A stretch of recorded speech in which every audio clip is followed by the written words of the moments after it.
what can we do to make it like tennis, where it's actually pretty engaging to watch early on because of the hold break dynamic? We just did de-weaponize the serve, really made the return team have a strong advantage, which is what pickleball should be, and play tennis scoring. Let's just get weird. And holding serve is actually for the return team, right, in pickleball, because they're favored to win percentage-wise. I think that'd be interesting. No, I mean, that's wild. Tennis. Because you know why? Why? Because it feels right. It feels right. Legendary.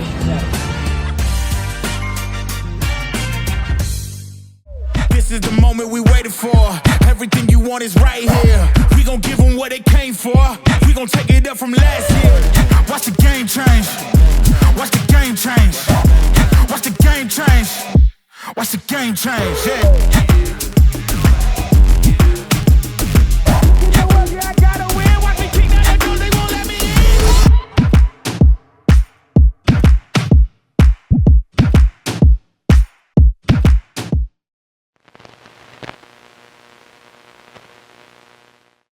Flustered but here, I just threw out some random predictions on Twitter /X. I don't know if you saw them. Robert, what you're trying to say is you were deep in the Twitter streets and you decided to make a couple posts is what you did. Well, not deep in the Twitter streets. I actually haven't been on Twitter very much, which is, I know, sad for everybody, but I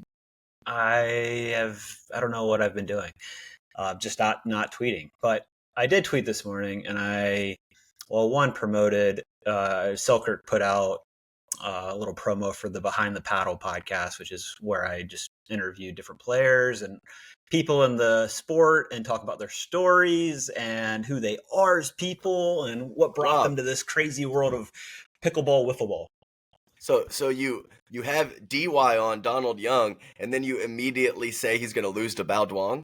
I mean, it's messed up. It's messed up. It's messed up. What is that all about? I said it was it's a probably wrong prediction upset, but I love Bao. Bao's just the man. He is super cool. He always because I'm always scrambling to get some touches in at these tournaments, and like he's just there. He's on site for like 14 hours. He wants to hit some dinks. Yes, he wants to hit some dinks, and I always end up grabbing Bao. So, love that kid, and I do believe he will lose his singles match against Donald Young. But hey, you never know. That's why it's called an upset, baby. and honestly, by the time we're done recording here, he'll probably have already lost. So this might be the first time ever that there's actual live, because we're doing it on Tuesday.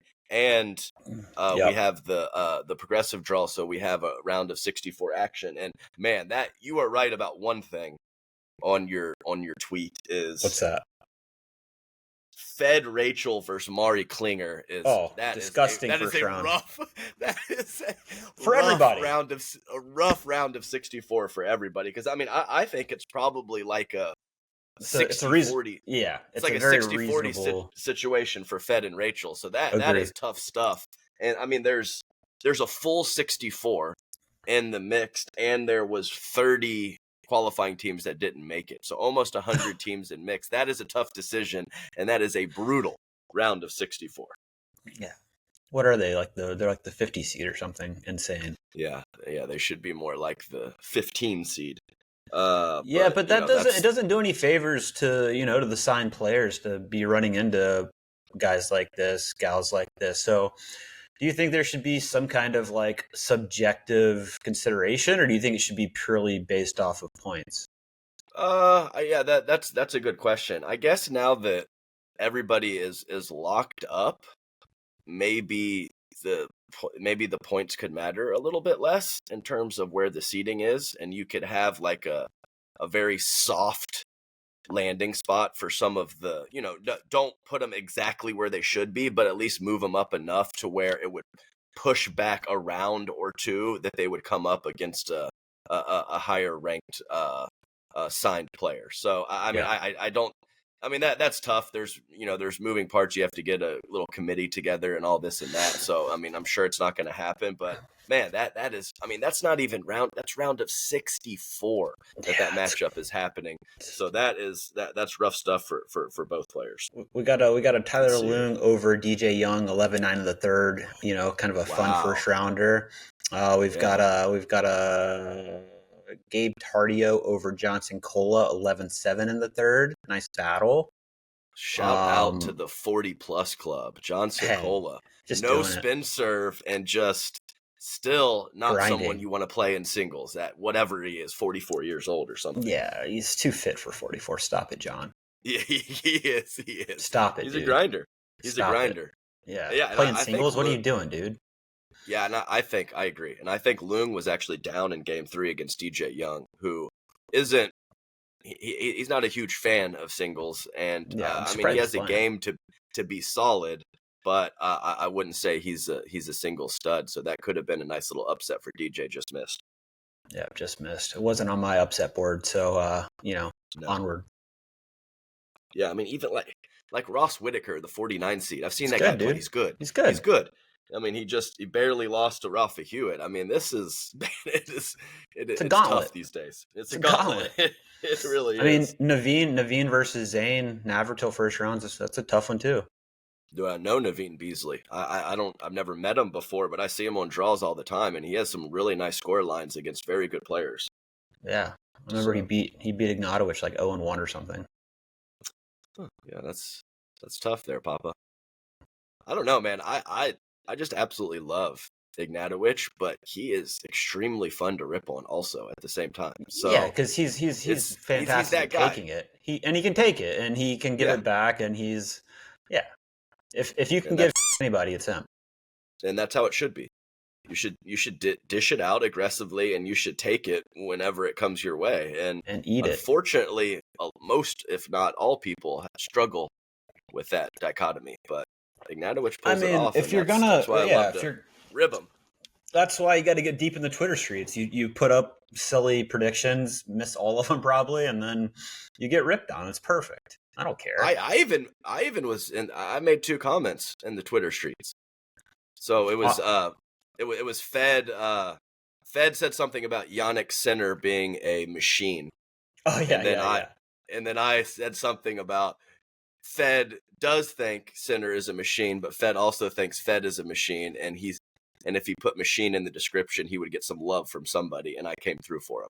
Yeah, it's kind of like fishing for compliments a little bit. It's perfect. It's exactly what it was. So I poked at him. It's like me tweeting, like, Adam's such a great podcast host. I mean, he just does an incredible job on the podcast. He's so well informed and has such great takes. I love hearing him on the podcast. Podcast. The It Feels Right podcast. That was same thing right there. Jay DeVilliers also something about ball hogs. And I said, Jay is building his brand. He ball hogs so that he can go behind the back and get on SportsCenter. That is 100%. It's all part of it. That's more important. Too far middle, get caught behind the back. It's, even if you lose, it's a win. It's more important than winning the match. Way more important. Getting on the SportsCenter top 10, of course. Absolutely. Of course. So, Robert, we have some new serve rules. So I will be talking about those this week in Atlanta, and I'm just going to briefly read them really fast here. Yeah. Well, don't just give me just what are high level, like what is the rule? Like the rule is you must drop from your hand, not toss from your hand, but there is a ball length leeway for possible upward movement of the ball from your drop position. A ball length leeway. How about that? Natural lift. There's a ball length of natural lift that is allowed. What is natural lift? Like, I don't know, when you're springing forward upward like Deckel does, I guess even if you drop the ball, you get a little lift, but it can only be one ball length. And who wrote this? Swing at a 45-degree angle or less with a low to high swing, and you must drop the ball from your waist area, which how I understand it is from your hip to your bottom rib is the waist area. Or for me, it's a love handle. Your love handle is the waist area. This really gets me. My torso is so small and compact. My legs are like it really. That's Yeah, we've tough been on through this. us short torso guys. Yeah, right. So, and then also you get one reserve, and then it'll be a fault after that. So if you get called for a questionable release or whatever the rule that you broke, you will get a one possible reserve, and then it'll go to fault after that. And I would say that is the most important thing of all of it. Is in the finals with Deckel, he was just consistently getting to reserve. Yeah. And I think the optics of that That's so silly. for a casual fan is like just call it a fault or not, whatever. That's cool. I mean, not an issue there, but don't let him reserve. I mean, I even looked over and like Agassi and Gimelstob and Steffi Graf were over there, and they let him reserve a couple times. And I kind of look over, and Agassi kind of threw his hand. Agassi threw his hands up like, "What? Like how is this happening?" Andre, we're literally making this up as we go. Just stick with us, buddy. just hang in there.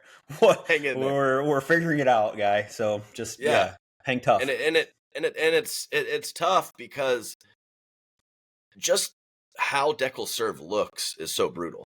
Because he goes on the tippy toes. He really extends upward. But Adam, my issue with this, this new rule, this kind of new wording is the low to high motion. It's always going to be low to high no matter what, because your swing's always going to finish basically over your shoulder. Yeah. With a serve. So even if you come at it waist high, going straight through it, you're still going to eventually finish up. So it's always going to be technically low to high because you're finishing high. So I don't love that wording, because the motion, even if it's it's always low to high. Yeah, no, I got you. And you're never finishing low. You're not. It doesn't work that way. I even overheard some referees in the elevator in Las Vegas, and they said every single one of Deckel's serves is legal. Yeah. I mean, everyone technically it's legal. Yeah. But it just stinks that it looks bad for a casual fan. Whereas a similar level of serve in James Ignatowicz looks much more legal than the Deckel bar serve, even though they are both legal.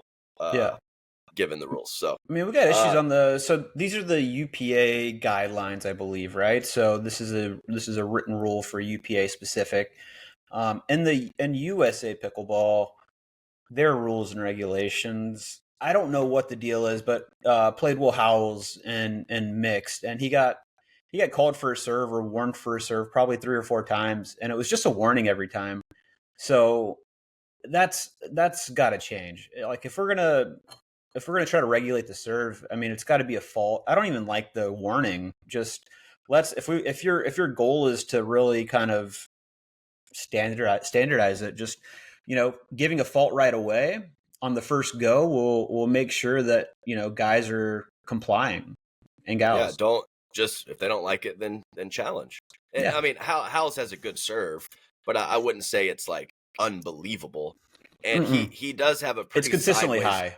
He has it's a sideways motion. So his, in a different way, the optics of it look bad than Deckel's. I think because he's so much from the side, where Deckel is definitely not from the side. Yeah. So no, I'm with you. I get what you're saying, and how I understand it also is that these rules that they're talking about for PPA are not going to be the same rules for MLP when we have the New York tournament here in however many days it is. We got to make it the same. We got to standardize. I'm not sure. It's got to be one serve rule. I mean, it's Adam. I threw out probably a pretty stupid idea, but I did put this in the Twitter streets.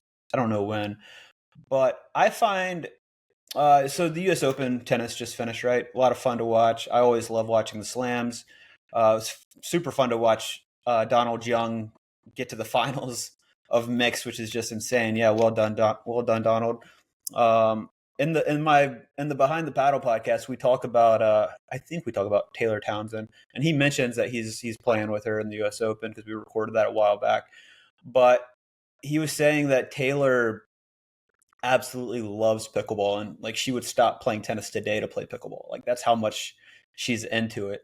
And Donald's like, no, you're like top 5 in the world, and you've probably made $1 million this year in earnings. You should probably just play tennis for now. Maybe, pickleball's not, we don't think it's going anywhere, but it's the sport's always going to be there. But Taylor, you got to keep playing tennis right now. Sorry. Well, I mean, if she's good enough, she'll make more than that in pickleball. Yeah, I You don't said know $1 what million. that's just earnings. That's just earnings. I don't know what she's making in That's true. sponsorships. Yeah, there's extra that goes with it. I remember like her when I was coaching Division 2 tennis or Division 3 tennis. I would get on tennisrecruiting.net and I would see some people, and I remember Taylor Townsend just always being, whatever, blue chip. Always up there. I would just go down the rabbit hole of course players we were never gonna we were never gonna recruit, but just to see where it ended up. So and so beat so and so, and then I would kind of go through it, and a lot of times it would end up at Taylor Townsend. So I know she's a stud, and I'd be happy to have her. I'd love to commentate one of her pickleball matches. So come on over, Taylor, whenever you want to. But what surprised me is that it's not just the doubles. Like I didn't realize like her career high in singles was like end of August, and I think she's like in the 40s. Like she's like qualifying for majors easily and getting good paychecks there. I mean, if you're 40s in the world in singles, top 5 and top 10 in doubles, like keep playing tennis. Yeah, keep playing. If you're like 140 in singles, different ball game. Much different ball game. And do we know how old she is? Early 30s, probably. No, not 30s. She's definitely 20s. I think. Nice. I think. Yeah. But she had just like hearing her in the interviews and stuff. Great personality, good fire. She's super fun to watch. No, for sure. I'm gonna look it up. Oh, but point that was a tangent. Back to the U.S. Open bit. So even in the best of 5, Adam, we know these are long matches, right? And they're not very TV friendly per se. Like if we're talking about scheduling, and it's like this match follows this match might be 6-1, 6-1, 6-2 in an hour, or it could be 7-5 in the 5th, which could be 4.5 hours. So you just never know, like with tennis. But what I find interesting is that I'm pretty engaged in tennis from the get-go, especially in men's, because like if it's an intriguing matchup, breaks are so important and holds are so important, even early in sets, right? So if you get broken and you're, let's call it a big server, and you're playing a big server, then it's going to be really tough to break back. So you're always watching and intrigued almost every point, because there's these little micro parts of the match that are really crucial early on in the set, early on in the match. Because if you get broken at 1-1, you're now going to watch to see if you can break back, and that game's interesting because the break happens. Like I think there has to be something. I was talking to somebody in Jacksonville. They're like, yeah, the rally's fine. I just don't. He's like, I'm not interested until it's like 20. Somebody gets to 20. You know what I mean? It's like before that, there's not a whole lot of intrigue. So what can we do to make it like tennis, where it's actually pretty engaging to watch early on because of the hold break dynamic? And thought is like, what if we just did de-weaponize the serve, really made the return team have a strong advantage, which is what pickleball should be, and like the return team and play tennis scoring. Let's just get weird. Play tennis scoring. Best of 3 sets, whatever, best of 5 for the majors, sure. And you have to, and holding serve is actually for the return team, right? In pickleball, because they're favored to win percentage wise. I think that'd be interesting. No, I mean, that's wild. With the tennis scoring, like you said, but you're right. And even if it's just, if the server gets down love 30 at 1-0, like, that could, there's a reasonable percent chance that break could lead to winning the set, which is 100%. a third of the way that you need to get there. So there are, like you said, these little micro or these little minor games within a game that allow you to hold your interest when the entirety of it is somewhat blah and long. But Yeah. it's just down love 30. He missed. He double faulted and missed a big forehand. He's at love 30 right now. Like that's legit. That's legit. Every single game, there's something intriguing. Yeah. Taylor Townsend 28, by the way. But no, Okay. I think that's reasonable to find ways to intrigue viewers without the whole body of the match or the game, and have that. The match is there. It's there, but there's other ways to pique interest in the short term throughout.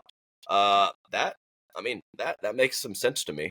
I think it does. it's It does. not. I mean, it is wild, like you said, but it to me, it would be worth a test, right? Like it'd be fun to do. Somebody out there listening, go play a match, do a best of 3, just like tennis. Do tennis scoring, and let's see what happens. I'd be really curious on if it was enjoyable and how it played out. Yeah, there you go. I'm at least glad you said let's get weird after you went with tennis scoring. So that you didn't just roll with tennis scoring as that was like a really good option. But no, I'm with you. It makes sense from like that level to have little intriguing points throughout as opposed to the entire match. Yeah. Yeah. And right, but the issue is right now that I would honestly say with it in men's, I mean, it's not so different like in mixed with tennis, right? Like you can serve. I kind of like how they do it, where there's no ad, and you get to deuce, and guy serves to guy, lady serves to lady. I like that because it's a big advantage for the guy being able to serve to the lady. So I like the guy has to serve to the guy. But I think I don't know what I was going to say. We can carry on. Yeah, but it's also fun. Good Lord, dude, what is going on? I told you Chico. I was frazzled coming into this. I was frazzled. Yeah, I'm all over the place. I'm talking about tennis scoring. I'm spilling expensive Topo Chico all over me. Is it Topo Chico? I thought it was Top Chico. No, it's never Topo. had it before. It's Topo. It's delicious. It's mineral water. Now it's all over my shirt. But there is something also fun about when the woman does return the serve and wins the point. Just like in mixed and pickleball, when the lady lights up the guy, that is number 1 for a fan. Actually, it's number 2 behind a damn let cord. The fans cannot. I mean, the most incredible point with digs, mid-court reset, soft stuff, firefights, a nice golf clap. But you get one let cord in the middle of all of it, and it's like something. The crowd erupts, and I think it's just because in their games it ends the point. Yeah, maybe when there's a let cord. So when the pros, I guess, right, but still that is wild. But yeah, when the lady lights up the guy, that is everybody wins. Everybody wins.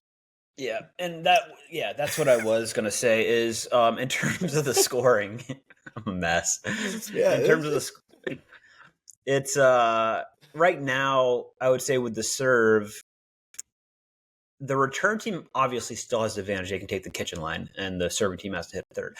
But the advantage isn't like, call it a 70-30 like it should be probably to the return team. The serving team, depending on the server, it could be close to a 50-50 almost.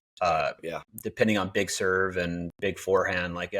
Right now, I don't feel like the return team has a reasonable gap for the advantage. What do you think? 42%. 42% is over a pretty reasonably large sample, and it was, I believe, that was 2023 and 2024, and it was like 0.02 of a percentage difference over a chunky sample. So it's 42-58. I would guess it's trending higher too. It would be my guess. Yeah, you mean more towards the server percentage? Yeah. Right. Well, look at this matchup we have first round in men's singles: Grayson Golden and Colin Schick. Yeah, Grayson Golden's serve is legit. Yeah. It is very good. So I'd be shocked if that is a 42% situation. But yeah, I hear you. Yeah. That's what we need though. That's you're just pulling solid data, bro. We need more data like that. Mm-hmm. Yeah, and I saw this. I saw the numbers, and I was expecting it to be for this one match, but I think it was real clear stats, and it Yeah. was like over like thousands of points. So I mean, it was a very solid sample size. You know me, I hate small sample size noise. So And that was there's a good to lot of it. see, and there's a lot of it. Yeah, so that'll always be something that these to weight these stats properly, that will always be something that will be there. But yeah, that's good stuff, and I see what you're saying about that intrigue of Micro game within intrigue the early. We need it. micro intrigue early. Yeah, you should patent that one. Yeah. Let's get weird. I don't know if you know this, but I haven't checked a bag since probably 2005. So I'm going on 20 years of no check bags. I only carry on. And what's made that really easy for me over the past couple years are Selkirk backpacks. Because little do people know, you get a personal item to carry on most carriers, and both items are big backpacks. I carry them on. I fill both of them to the brim. And they both count as carry-on, so I don't have to check a bag. It's important. No, I'm right there with you. And see that's the big boy. And I am past my playing days, so I do one big boy and one little smaller fella here that I can take with me from the hotel to the venue every single day. Leave the big boy there. Don't check bags. Get yourself some Selkirk gear. Small, medium, big. You need it. I don't have the small. I need the small. Somebody send me the small. Big, yeah, you're right, because I can put my little laptop and I don't have to take the big one. It's important. Selkirk, send me a small. I'll buy it. So, also, when I was scrolling through Twitter, I saw some people just roasting Tom Brady for his initial commentary for I don't know what network it is, but whatever, the biggest one, I'm sure. So I thought that was pretty funny. It's tough out there. It's not as easy as it seems. The most thankless jobs in the world are pickleball refs and commentators. I mean, it's just there's no win, right? Like if they're talking about you, it's not a good thing usually. Usually not. Yes, it's better if you go unnoticed in a sense, right? That's right. And that's the same thing with referees. It was the same thing with dealers at the poker table. Don't bother invisible. anybody. Just be invisible. That is the best ones. I totally agree. Public eye, that's part of it. I always throw in that disclaimer. People like to bash commentators, but they are at the forefront of the broadcast, so that's kind of baked into the deal. Just like being a professional athlete, you get paid a nice little salary for playing a game.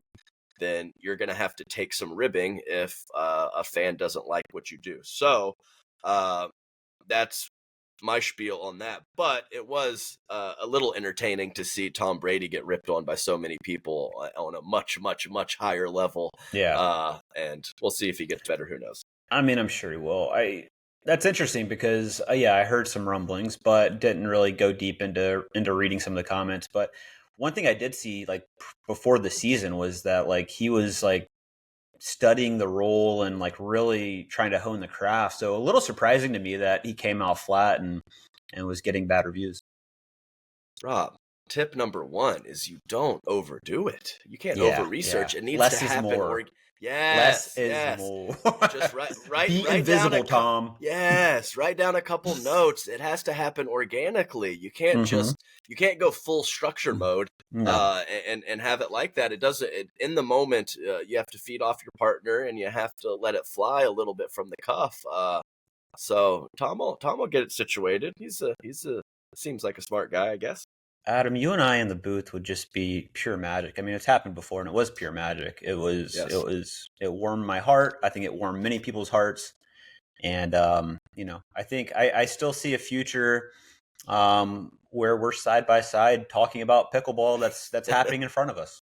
I still remember the line is Dylan Supermaned at the Beer City Open. He Supermaned in singles and just dove, and you were like, Dylan, we don't dive on concrete. No, that we don't. that is asphalt. That is concrete. We don't dive on that. And then I go, Dylan does. It was good. It was good. It was magical.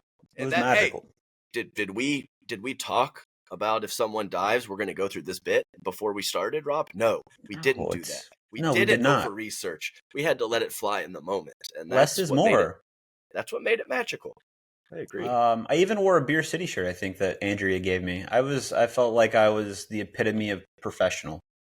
Absolutely. That's how I would describe you in so many ways, Robert. Also, just big stains on my shirt. More commentator news is a lot of people are talking about Nick Kyrgios.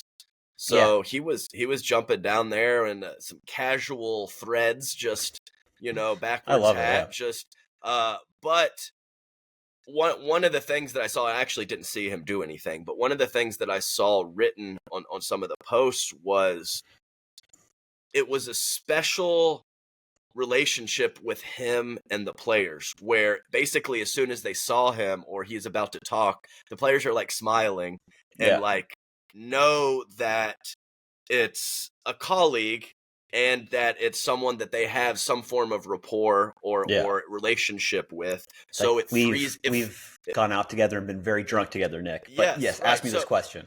Right. So it kind of brings their guard down and lets them give answers that are a little more just real, natural and real. Exactly. So I think that that's a very cool aspect of it as well, even though I didn't get to see any of his work. I think that, of course, being in that role, he got knocked a little bit by some people, but what I saw was more positive for him, and kind of how he did it with his insights and his lighter demeanor talking to the players. So nice job, Nick.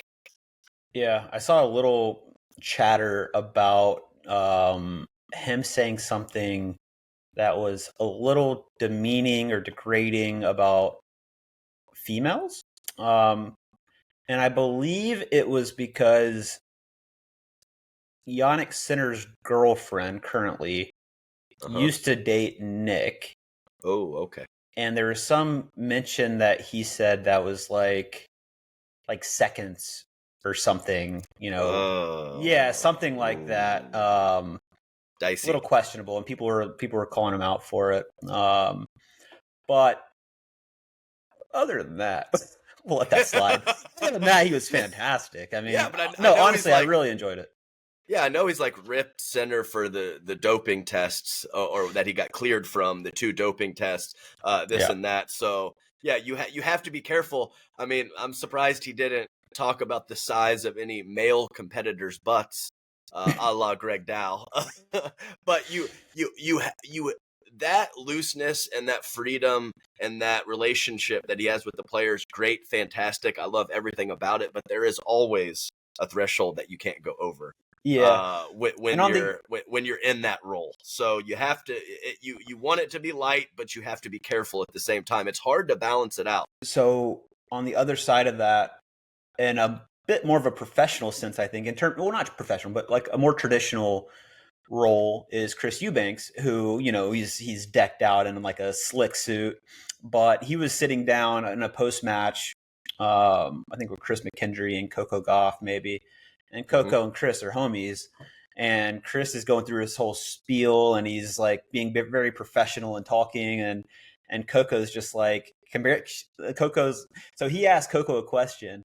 Coco looks at Chris McKendry, even though Chris Eubanks asked a question, and then Chris goes, "Coco, why aren't you looking at me?" And she's like, "I can't look at you. This is so weird." It was so funny and / cute. Because she's like, "I can't take this seriously because you're in a suit doing commentary, asking me questions. Stop it." It was adorable. I get that. I get that. And he's good. He's so good at it for not having a ton of experience or reps, and still like, playing in the events. So he's the man. Yeah, no, that's good stuff. I think that's probably happened a couple times when I have been asking questions to whoever.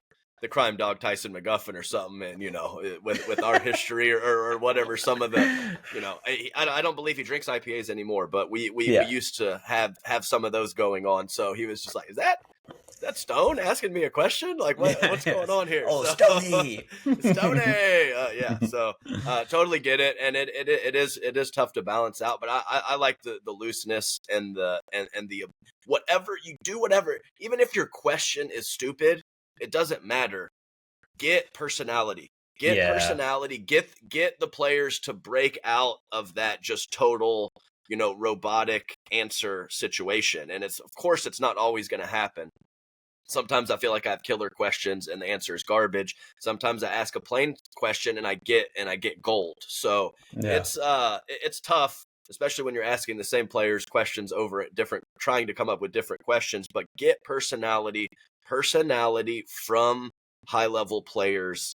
It's all positive. I don't care what anyone says. That's what people want to see, and that's the type of thing that makes viewing sports better.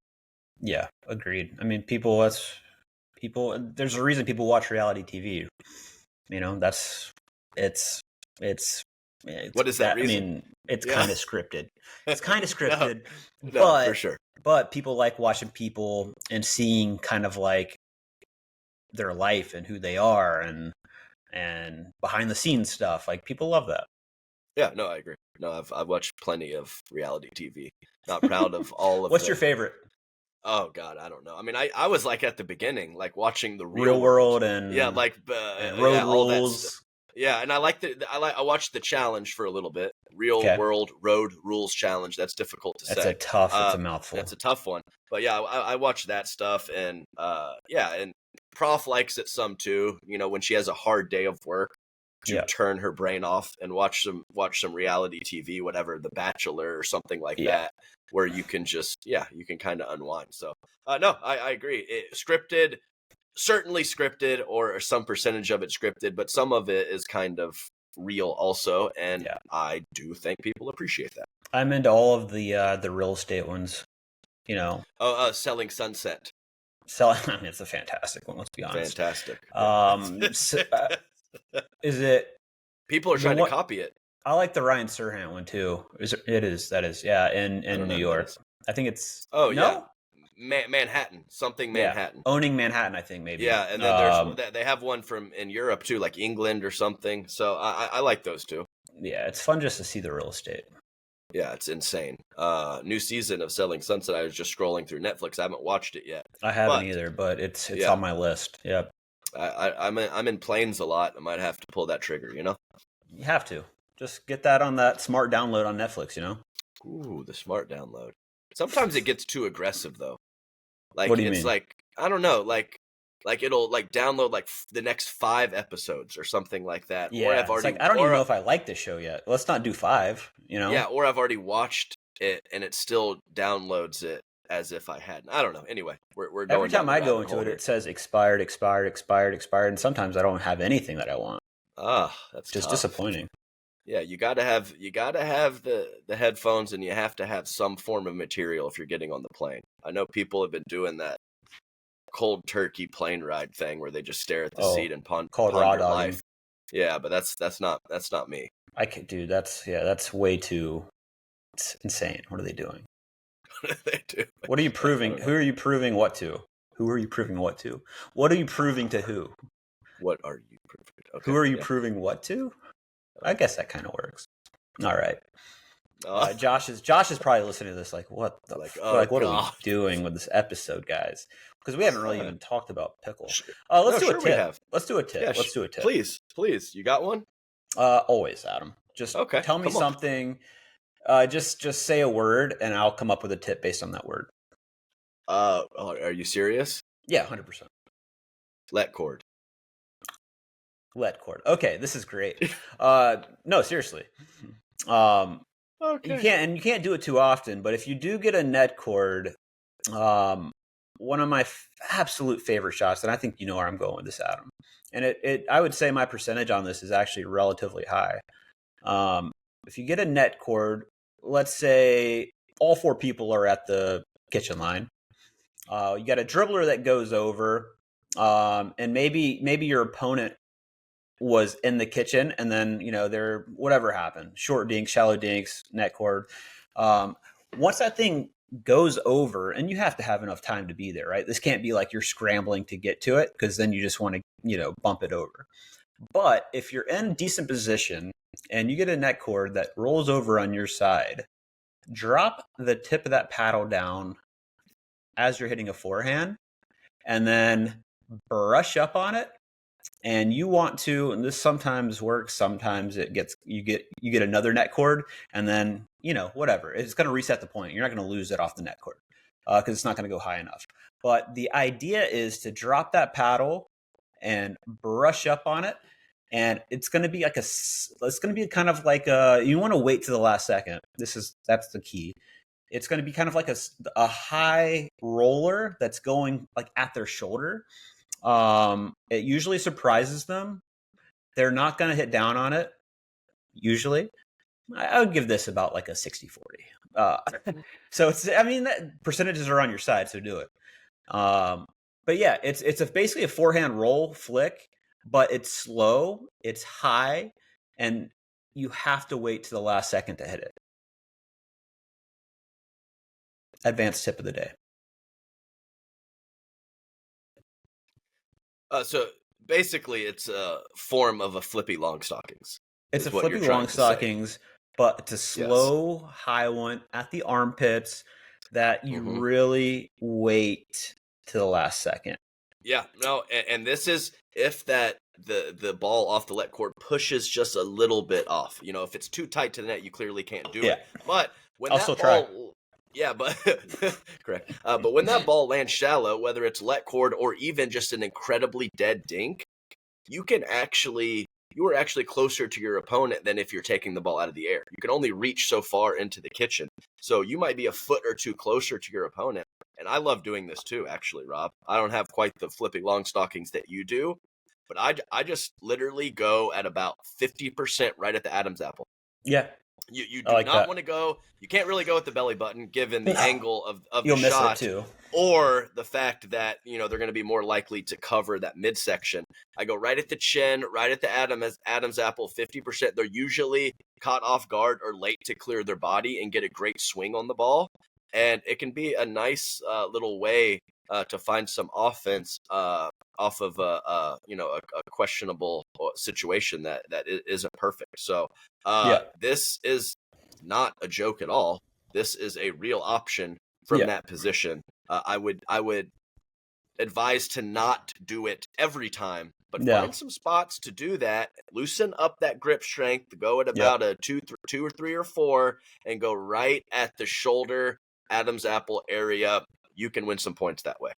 Yep. And I think go ahead. I was just going to say, when you do it and you execute it properly, it makes them look very silly also. Yes. They're all pretzeled up. They're swiping at it. They look silly. They don't know what to do with that particular ball moving at like 8 miles an hour. And that brings me joy. Yep. And I think the key here is, like, if you're playing rec against like kind of the same people all the time, they'll start seeing you do it, right? But if you're playing new people, it's going to be effective usually the first time. You might not get away with it multiple times, but you'll get away with it the first time. And one key piece that makes this work, Adam, is that when that ball is dropping below the net off the net cord, it's like the tape actually hides the ball a little bit, so the ball is actually hidden, so you don't really see it coming either. Yes, no, I get blocked off because of my height. I get blocked off by the net all the time. So this is real. Another advantage of it is sometimes they don't know what to do. They just bail out of the way, and the ball lands 4 feet in. That's also very fun. Come on over here. 10 seconds of baby time. Let's go, AJ. Let's go, AJ. AJ. What's Let's up, go, buddy boy? AJ. Let's go, AJ. Let's go, AJ. Elephant, giraffe, and monkey. Look at you, bud. A Look monkey? at you. Oh Look my at you, gosh, it's so AJ. cute. Okay, 10 seconds is up. Gosh, Good run, he's buddy. adorable. Absolutely Good adorable. run. Good run, Thank God buddy. he got Corinne's looks. I'll tell you what. Ain't that the truth? Yes. Okay. Oh, thank you. Appreciate you handing me that pen. with cat hair on it from the floor. Adam, one more, Okay, just on the tip line right now. Yes. So actually, this is coming in hot from a video analysis that I did recently on a gentleman named Jack. He sent in some video, and I do this for people. If you want to check it out, you can go to robnunnery.com. I've got some virtual coaching. Look at that shameless plug.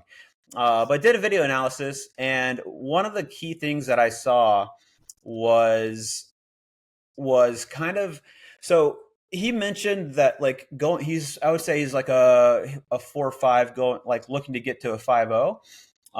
And one of the things that he thinks or thought that he needed to do to jump levels is really create more offense. So when I'm watching his points, getting to the kitchen line, and kind of pulling the trigger on a lot of balls off the bounce, and just pulling the trigger too often. I still stick by the fact that I think almost everybody can get to a 5-0 purely by just being incredibly clean without having a lot of offense.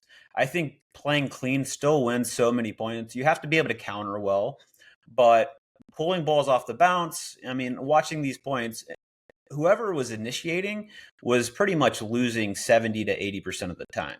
So being able to counter and being able to just play clean goes a long ways.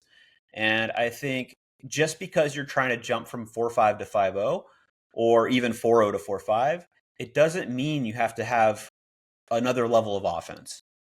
It just means you have to keep the ball down, and you have to be able to counter, and you have to be able to play smart. Yeah. So you probably need to have some baseline of hand speed for counterattack ability. But I agree with you. I really do. And I have a small note here. Also, here is another, just to go back to the previous tip. Use your tricky stuff at a higher frequency when you're playing new opponents. Okay, yes. if you have a couple tricks, you have a couple deceptive attacks, you're playing with your standard buddies or an opponent you played a bunch of times, you must pull back the frequencies. But if it's a new opponent, you can try your stuff at a higher clip and do it more frequently than you can against someone who knows what's coming. So that was like four tips in one right there. Let's go. Adam, on that note, I think a very important piece of this is, if it's working, do it till it stops working, right? Like if you've got a couple flicks that have worked over and over, don't stop. Let them, if they start sitting on it, sure, but until they do, why would you stop? That's right. Keep going. Don't overthink it. You're playing J.W. Johnson. Maybe you don't go to that same spot 3 times in a row, but if you're playing, unless he misses. Well, unless he misses, there you go. Maybe so. So I think that's something that happens to me occasionally too, is I do overthink it, and I go, okay, I've done this twice. Let me mix it up and go here. Is that necessarily true? Yeah. So no, keep doing it till it doesn't work. Yeah. No, that's legit. Very good. I mean, this all came from 2 words: let cord. That's it. Yeah. All this. I think that's how we do the tip from now on, Adam. Just organically. That's the key. Yeah. That's the key. It's the key to everything. Right. Commentary, tips, education, which is what this podcast is, educational content from 2 high-end content producers. Isn't that what we called it? High-end content? High-end content creators. Yep. Elite pickle personalities. And there was another one. It's been a while since we've done this spiel, but I like it. So that's perfect. That's perfect. Yeah. We're about 45 minutes here. We knocked it out. We talked about standard pickle. We talked about nonsense, and we gave life-changing pickleball tips. What else do the people want? When do you go to Atlanta? Tonight. Oh, Tuesday. So 5:55 What are you most excited Southwest. about in Atlanta? Commentator ball after I'm done working. Oh, Adam still finds joy playing. I love that. Yeah, I'm starting to. I need to. I mean, I'm an old dad. I have to get back in some amount of shape so I got to do activities with the kid for 20 years. Yeah, I mean, it's very true. 42. The kid's only a year and a half or so. There's. Yeah. You're gonna be 60 years old just having to hit pickleballs with AJ. the body's barking. I put on 30 pounds since I stopped playing. Like, none of that is good, Robert. So No. just nothing crazy. Just get back in the mix a little bit, I like it. and just get the blood flowing a little bit. What paddle are you playing with? I'm playing with the Selkirk Power Air, navy blue and pink. Oh, beautiful. I like that. Yep. Yeah, I'm mixing it up a little bit. Adam, the issue here is that with all of these crazy hot paddles that are out there, I mean, this is another topic we're not going to get into today. But playing with Deluxe, obviously a control paddle. I feel like I'm losing hands battles to people I shouldn't be losing hands battles, because if they just catch it once, it's just. Yeah. So I'm experimenting a little bit. I've got the different halos, the Power Max, which is, I believe, I mean, it's much thinner, but I played with that the other day, and it feels nice to have some good thud off the ball. But yeah, so just playing around, trying the Kevlar / carbon fiber face as well, which I like. So a lot of experimenting going on right now as I have a break with tournaments until early October is the next APP. And now that I'm trying to play a few times a month, or at least once a week, I think I might tinker, because I just got on with Selkirk, thought the Power Air was solid, and just kind of rolled with it. So it is. They got some new lines coming out and some new options. So I might have to get a couple in my hand and see how it feels out on the court. So I love that. Have to. Tinker. All right, bud. Well, let's run this back next week, and I'll have some good tidbits from Atlanta. Should be a fun one. And so we have progression Atlanta going straight into MLP. Is that right? I believe that is correct. Yeah. So the How hard long days are you will in not Atlanta, then? be. I am not doing Championship Sunday, so I'm Wednesday through Saturday working, and then hard eights are not at MLP New York, but we will be at Virginia Beach, which is like 2.5 weeks away, or two weeks away, something like that. So it's a tight schedule the rest of the year until December. Frees up a little bit in December, even though PPA did add a tournament in Pictona, Florida, before Christmas. So it's pretty serious the next 2.5 months. Yep. Well, you'll be busy, and you'll be talking about a lot of picky. Yeah, I said picky. I'll be doing it better than Tom Brady. Ooh, burn! Let's go. Okay, until next week, we'll learn all about Atlanta and the results, and see if my Twitter predictions became fruitful or fruitless. We shall see.